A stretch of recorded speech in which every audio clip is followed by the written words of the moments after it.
Hello viewers, मैं हूं आपका host Vineet Sharma and welcome to my YouTube channel the social studies.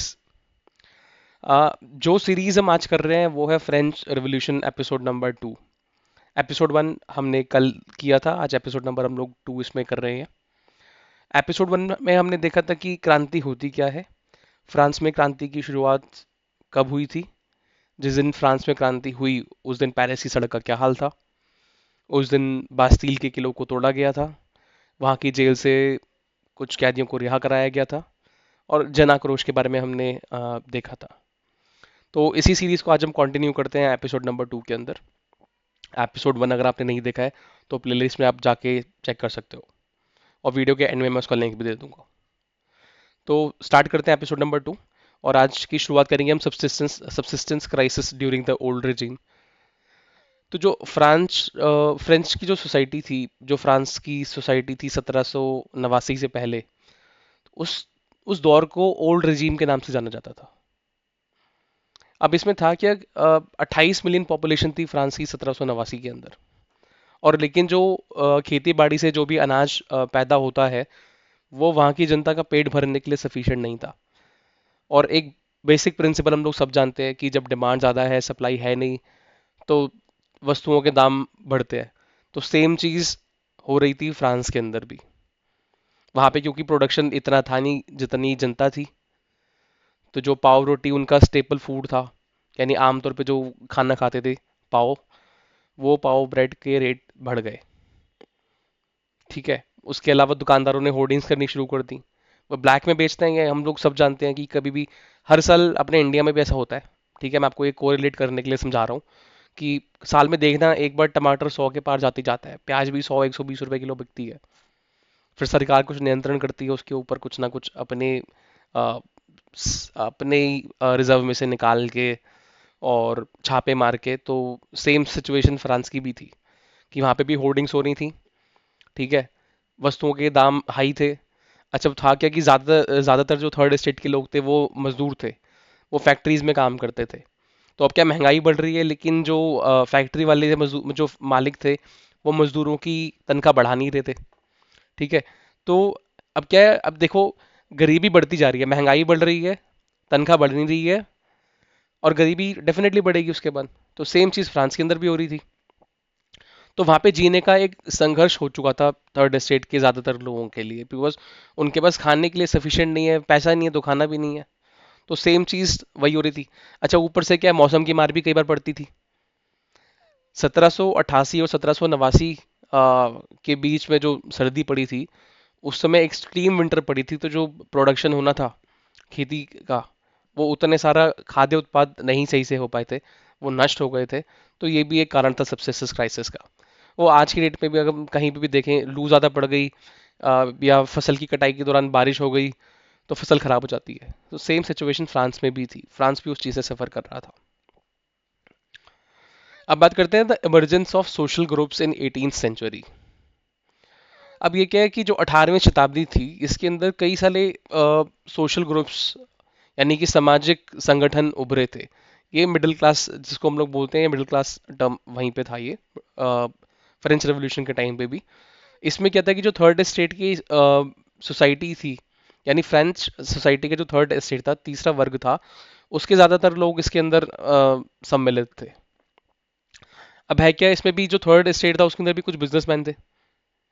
ठीक है। तो उनका काम क्या था कि उन्होंने कपड़े बनाने हैं, और उन्हें ओवरसीज उसको सेल करना है, अमीरों को बेचने हैं। इस तरह के काम वो लोग भी करते थे, और एक्सपोर्ट से अपना गुजारा करते थे।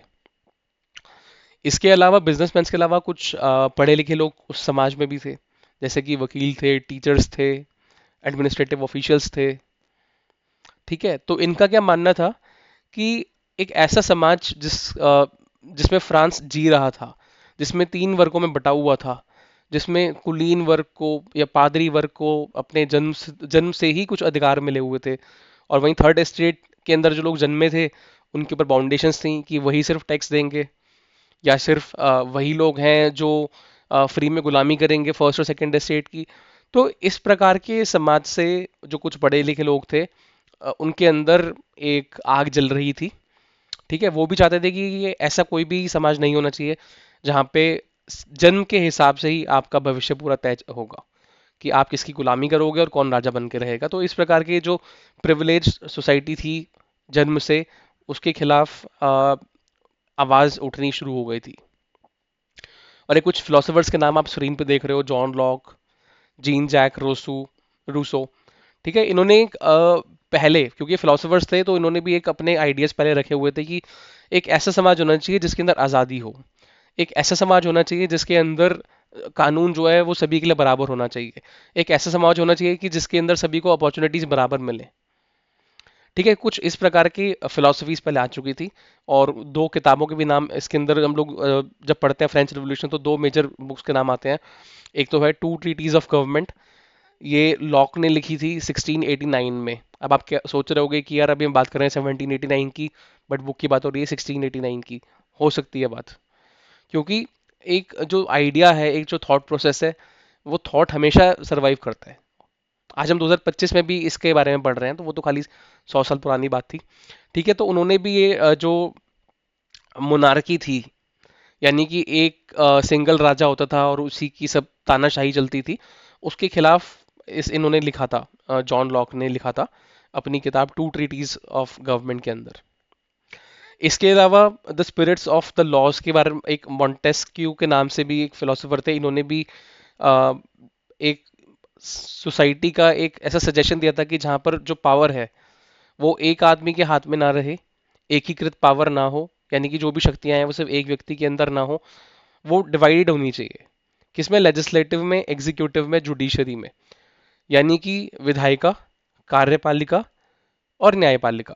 तो अगर आज भी हम लोग देखें तो हमारा समाज भी ऐसे ही काम करता है कि हमारे पास भी एक विधायक होते ही है, विधायिका भी है हमारे पास। ठीक है, इसके अलावा हमारे पास कार्यपालिका भी है, न्यायपालिका भी है। तो सेम चीज उन्होंने भी अ, अपने the spirit of the laws के अंदर इन्होंने मॉन्टेस्क्यू ने रखी थी। अच्छा, इसके अलावा क्या था कि जो अभी हमने कल जाना था एपिसोड 1 के अंदर कि 13 colonies of United states of America Britain से फ्री हुई थी ड्यूरिंग लुई 16, जो किंग थे फ्रांस के, उनके टेन्योर के बीच में। फ्रांस ने भी उनकी हेल्प करी थी उनके इंडिपेंडेंस के। तो वहाँ पे जो बाद में सरकार बनी थी इंडिपेंडेंस के बाद में, तो वहाँ पे भी अमेरिकन कॉन्स्टिट्यूशन बना और उसके अंदर इस चीज़ की गारंटी दी गई इंडिविजुअल राइट्स की, कि हर व्यक्ति के कुछ अधिकार हैं जो सभी के हैं, जिन्हें नहीं छीना जा सकता।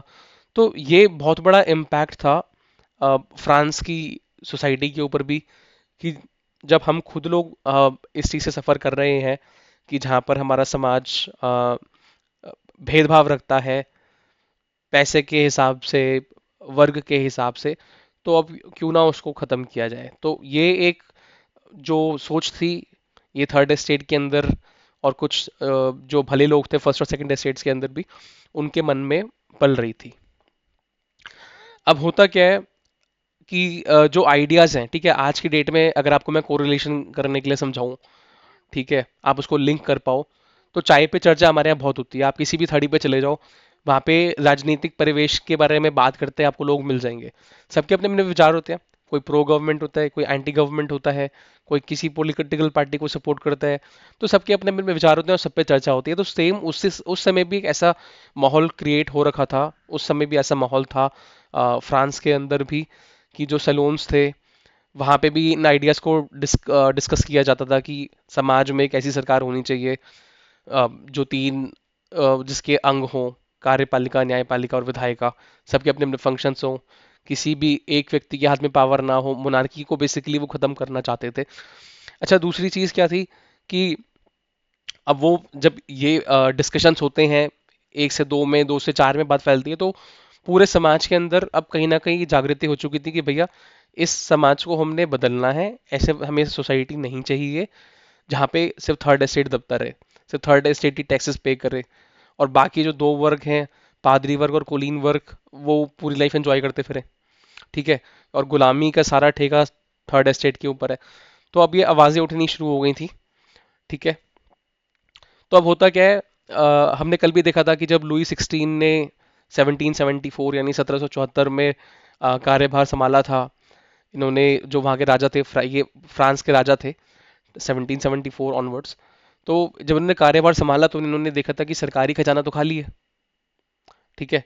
तो अब है क्या, अब आपने अपने सरकारी दफ्तर भी सारे चलाने हैं, आपने स्टेट को रन करना है आपके अपने महल को भी आपको ठीक रखना है, मेंटेन रखना है सॉरी, ठीक है। तो इन्होंने क्या किया, इन्होंने सोचा कि भाई अब इतने सारे एक्सपेंसेस हैं, इतना सारा कर्ज था फ्रांस के ऊपर, क्योंकि इन्होंने डिफरेंट वॉर्स को भी सपोर्ट किया था लोन लेकर, और मैक्सिमम जो इनके पास अभी तक का कलेक्शन हो रहा था टैक्सेस से, वो पूरा नहीं पड़ रहा था। तो इन्होंने कहा कि चलो आओ टैक्सेस बढ़ाते हैं।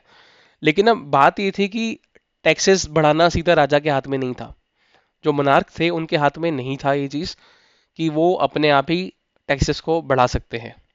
ठीक है। तो जब ये बात हुई कि वहाँ के जो किंग है, फ्रांस के जो किंग है, ये टैक्सेस को बढ़ाना चाहते हैं, और अल्टीमेटली कौन देगा, थर्ड एस्टेट देगा। थर्ड एस्टेट क्या है, सबसे दबाकुचला स्टेट है, सबसे गरीब स्टेट थर्ड एस्टेट है। तो अब थर्ड एस्टेट ने सोच लिया कि भैया अब we are done with this system, और पूरा जो जोश के साथ उन्होंने हाउस द जोश हाइसर के साथ इन्होंने विरोध कर दिया कि भैया ये नहीं चलेगा। तो अब होता क्या है, टैक्सेस बढ़ाने राजा ने अभी तो प्रपोज किया है, बट इसको क्या होता था कि अपने आप वो इम्प्लीमेंट नहीं कर सकते थे जो वहाँ के किंग थे। उसके लिए क्या था, इनको पहले अप्रूवल लेना पड़ेगा। इन्होंने प्रपोज किया, उनको एक एस्टेट जनरल की नाम की एक रिप्रेजेंट एक पॉलिटिकल ग्रुप होता था, तो उस ग्रुप को वो चीज़ वो जो प्रपोजल है, वो प्रपोजल को अप्रूव करना होता था। ठीक है। तो इसके लिए उन्होंने मीटिंग बुलाई अपने स्टेट जनरल की। तो अब उसके बारे में हम लोग देखते हैं कि जब इन्होंने मीटिंग बुलाई तो हुआ क्या। ठीक है। तो अब हुआ क्या कि इन्होंने मीटिंग कॉल करते हैं ये 5 मई 1789 को, लुई 16 जो फ्रांस के राजा थे, कि भैया टैक्सेस बढ़ाने हैं। तो तीनों जो एस्टेट्स थे, यानी कि पादरी वर्ग, कुलीन वर्ग और थर्ड एस्टेट, यानी कि तीसरा जो समाज था, इन्होंने अपने अपने रिप्रेजेंटेटिव्स भेजे उसके अंदर। ठीक है। तो वो उसमें नंबर क्या आते हैं कि फर्स्ट एस्टेट के 300 लोग, सेकेंड एस्टेट के 300 लोग, और थर्ड एस्टेट के 600 मेंबर्स। ठीक है। ये लोग आएंगे और इनके सामने ये डिस्कशन स्टार्ट होगा, या ये प्रपोजल रखा जाएगा और इनका अप्रूवल लिया जाएगा। और दूसरी चीज़ क्या थी कि जो फर्स्ट और सेकंड एस्टेट के रिप्रेजेंटेटिव थे 300 उनके लिए बैठने की व्यवस्था थी। और ये हो रहा था, ये वर्साइल के अंदर एक इनका वर्साइल के अंदर बेसिकली हो रहा था ये। ठीक है, वही वहाँ की जगह है ये, फ्रांस के अंदर। वहाँ पे ये असेंबली को उन्होंने कॉल किया था, जो वहाँ के किंग थे लुई 16। ठीक है। तो जो 600 मेंबर्स हैं थर्ड एस्टेट के, इन्हें पीछे खड़ा रहना है सिर्फ, और जो फर्स्ट और सेकंड एस्टेट है ये बैठे रहेंगे। अब ये भी देखो कि खड़े होने और बैठने में भी इतना सारा डिवीजन था, कि थर्ड एस्टेट खड़ा रहेगा, बाकी जो फर्स्ट और सेकंड है ये बैठेंगे। इतना ज़्यादा भेदभाव था, इतनी ज़्यादा मुनाकी थी फ्रांस के अंदर। ठीक है। अच्छा, और दूसरी चीज़ का फैक्ट क्या है कि अभी तो उन्होंने 1789 में कॉल करी है, और लास्ट टाइम जब ये स्टेट जनरल्स की मीटिंग हुई थी वो थी 1614 में। ये बहुत लंबा फासला था इस मीटिंग को लेकर, एक सदी से भी ज़्यादा गुजर चुका था और ये मीटिंग नहीं हुई थी। ठीक है, अब आते हैं। अच्छा, तीसरी चीज़ क्या थी कि जो थर्ड एस्टेट था उसके अंदर जो कुछ पढ़े लिखे लोग थे और जो थोड़े से ज़्यादा समृद्ध हो चुके थे बाकी के मुकाबले, तो उनको भेजा गया था एज ए रिप्रेजेंटेटिव, यानी कि अपने दल का नेता चुन के थर्ड एस्टेट ने उनको भेजा था। और तीसरी चीज़ क्या थी कि जो किसान थे, महिलाएं थी, मजदूर थे, इनको एंट्री डिनाइड थी कि आप जो है इस मीटिंग के अंदर नहीं आ सकते हैं। ठीक है। तो आएगा कौन, खाली प्रॉस्पेरस। अच्छा, इनके ग्रेवेंसेस कौन लेगा, लेटर लिख के दे दो। तो जो इनके रिप्रेजेंटेटिव थे, तो कुछ जो रिकॉर्ड्स में है कि भाई ऑलमोस्ट 40,000 लेटर्स इनके जो थर्ड एस्टेट के रिप्रेजेंटेटिव्स थे वो लेकर गए थे स्टेट जनरल्स की मीटिंग के अंदर। अच्छा, दूसरी चीज़ क्या थी, क्योंकि हमने देखा कि 3 वर्ग थे, क्लर्जी यानी पादरी वर्ग, दूसरे थे नोबिलिटी यानी कुलीन वर्ग, और तीसरा थे थर्ड एस्टेट। ठीक है। तो ये इनमें मेंबर्स भले ही 300 300 और 600 हैं, लेकिन अभी तक जो व्यवस्था थी वो ये थी कि भैया एक स्टेट का एक वोट होगा। भले ही आप 300 मेंबर्स हो बट वोट एक ही माना जाएगा, भले ही आप 600 मेंबर हो वोट एक ही माना जाएगा। अच्छा, अब हुआ क्या कि राजा इस बार भी इसी मूड में बैठे थे कि 3 एस्टेट हैं, 3 वोट हैं, मैं काम करवा लूंगा। लेकिन हुआ क्या कि जो ये थर्ड एस्टेट के लोग थे इन्होंने विरोध किया, क्योंकि अब मैं बताया ना अभी थोड़ी देर पहले कि ये क्या करते थे कि चाय की दुकानों पे या सैलून्स के अंदर ये लोग डिस्कशन करते थे। ठीक है, और ये प्रभावित थे कुछ फिलोसोफर्स की फिलोसफी से कि समाज में क्या हर व्यक्ति का अधिकार होना चाहिए। तो इन्होंने भी इस बार ये पॉइंट यहाँ पे रखा कि एक ग्रुप को, यानी एक वर्ग को आप एक वोट मत दो, जितने लोग हैं हर इंडिविजुअल का एक वोट काउंट करो। लेकिन ऐसा हुआ नहीं, king was not ready for that. तो इनके हिसाब से तो ये 600 लोग विरोध करना चाहते थे, फॉर एग्जाम्पल अगर मैं कहूँ, अगर टैक्सेस बढ़ाने का। लेकिन होगा क्या कि राजा सोच के बैठे थे कि भैया एक ही वोट माना जाएगा in total as a group. ठीक है, तो विरोध हो गया एंड इन्होंने वॉकआउट वहां से कर दिया थर्ड स्टेट ने। ठीक है, अब होता क्या है, 20 जून 1789, यानी 20 जून 1789 को, अब ये जो थर्ड स्टेट के रिप्रेजेंटेटिव्स हैं ना, जो अपने थर्ड स्टेट को प्रेजेंट करने गए थे स्टेट्स जनरल की मीटिंग में, इन्होंने कह दिया कि भैया अब तो हम फ्रांस के स्पोक्स पर्सन है, और इन्होंने कर दिया नेशनल असेंबली का गठन। इन्होंने कहा कि अब हम मोनार्की को खत्म कर लिमिट करेंगे, बेसिकली खत्म नहीं कर पाएंगे, बट कॉन्स्टिट्यूशनल मोनार्की इनका कॉन्सेप्ट था कि चलो इसकी तरफ हम लोग प्रोसीड करते हैं। तो इन्होंने क्या किया, 20 जून 1789 को वर्साइल के एक इंडोर टेनिस कोर्ट के अंदर ये लोग इकट्ठा हुए और अपने आप को एज ए नेशनल असेंबली इन लोगों ने घोषित कर दिया। और इन्होंने कहा कि जब तक हम लोग कॉन्स्टिट्यूशन ड्राफ्ट नहीं कर लेते हैं तब तक हम लोग जाएंगे नहीं। ठीक है, तो अब हुआ क्या है कि ये जो थर्ड स्टेट बना, जिन्होंने अपने आप को नेशनल असेंबली घोषित किया था, इनके दो लीडर्स थे बेसिकली, मीराब्यू और आबेसिए।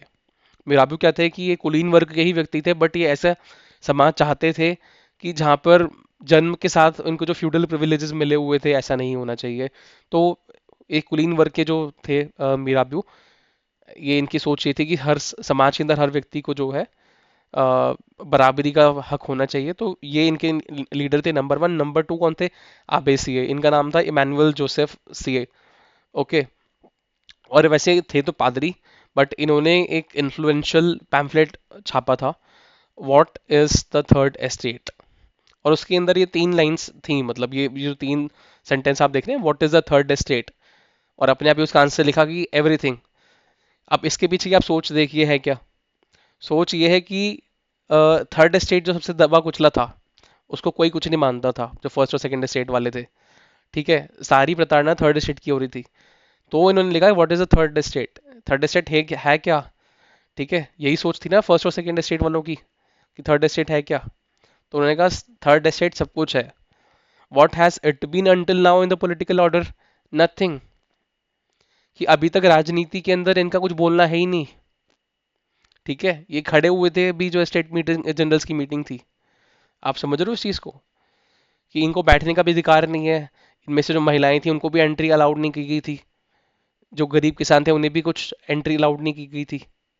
ठीक है, तो अब सोच को देखिए, इन्होंने बिल्कुल एक सिंपल लाइन में लिख दिया कि अब इन्होंने बता दिया कि फ्रांस का समाज थर्ड स्टेट को कुछ मानता ही नहीं है, और उनकी पॉलिटिकल जो यानी कि राजनीतिक परिवेश में उनका कुछ भी कहने सुनने को है ही नहीं थर्ड स्टेट का।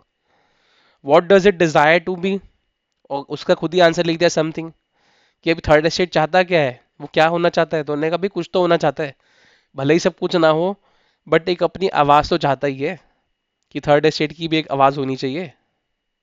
तो इनका बहुत ही ये इन्फ्लुएंशियल पैम्फलेट था। तो ये आबेसिए जो थे, इनके लीडर। अच्छा, तो अब हम आते हैं पेरिस की सिचुएशन जो हमने एपिसोड नंबर 1 में देखी थी। ठीक है, तो था क्या कि 1788 और 89 के बीच में जो सर्दियां आई थी, ठीक है, जो विंटर हार्वेस्ट था, वो बिल्कुल खराब हो चुका था, सारी फसलें तबाह हो चुकी थी। ठीक है, और जो प्राइसेस थे चीज़ों के, हम लोगों ने भी देखा ना कि भाई पाव रोटी बिल्कुल महंगी हो चुकी थी, तनख्वाह उतनी ज़्यादा थी नहीं। तो अब ब्रेड के प्राइसेस ज़्यादा हो गए हैं। अच्छा, दूसरी चीज़ क्या है, होर्डिंग भी हो रही है, सामान को दबाया भी जा रहा है ताकि महंगे रेट्स पे आगे बेच सके। ठीक है, तो अब क्या हुआ, भीड़ खड़ी है, दुकानों पे खड़े हैं, सामान मिल नहीं रहा है, क्राउड एंग्री हुई, यानी जो भीड़ में गुस्सा आया, और इन्होंने भैया आतंक मचाना बना शुरू कर दिया। आतंक बोले तो ये उत्तेजित हो गए, ये क्रांति इनके अंदर की जाग गई। इन्होंने क्या किया, बस्तिल को तबाह करा। कल हमने जो देखा था ना एपिसोड 1 में, तो ये कॉन्टिन्यूटी में मैंने आपको बताया है कि बैकग्राउंड इसका क्या था। ठीक है, और इसके अलावा गांव गांव में ही खबर फैलने लगी कि जो राजा हैं या ये जो मकान लैंडलॉर्ड्स हैं, ठीक है, जमींदार हैं, इन्होंने ठेके पे आदमी ले लिए हैं और खड़ी फसल को गिराने के लिए उनको बोल दिया है। तो ये जो भी थे, जो गांव के भी लोग थे, ये अपनी कुदालें लेके इन्होंने भी क्या किया कि जो कुलीन लोग थे उनके घरों पर अटैक किया, और ग्रेन्स जो थे, मतलब कि जो फसल थी उसके भी इन्होंने चुराया, अन्न को भी चुराया। और जो टैक्सेस इनके के जो रिकॉर्ड्स थे कि किसका कितना बकाया बाकी है, उन सब डॉक्यूमेंट्स को भी इन्होंने आग लगा दी। और हुआ क्या कि जो कुछ अमीर थे, यानी कि जो कुछ कुलीन वर्ग के थे, कुछ नोबिलिटीज, ठीक है, उन्होंने देश ही छोड़ दिया और दूसरी कंट्री में भाग गए। तो ये था एपिसोड नंबर 2, जिसमें हमने देखा कि एस्टेट्स जनरल की मीटिंग को क्यों बुलाया गया, उसके अंदर थर्ड एस्टेट के साथ कैसा बर्ताव किया गया, और क्योंकि थर्ड एस्टेट के लोग इस चीज़ को समझ रहे थे, एक क्रांतिकारी विचार बहुत दिनों से चल रहा था, फिलॉसफी, जो फिलोसोफर्स थे उनके फिलोसफीज का डिस्कशन बहुत समय से चल रहा था, और वो भी एक ऐसा समाज चाहते थे जहाँ पे ये फ्यूडल प्रिविलेजेस ना हो, ठीक है। तो इसका असर हमने इस एपिसोड में देखा।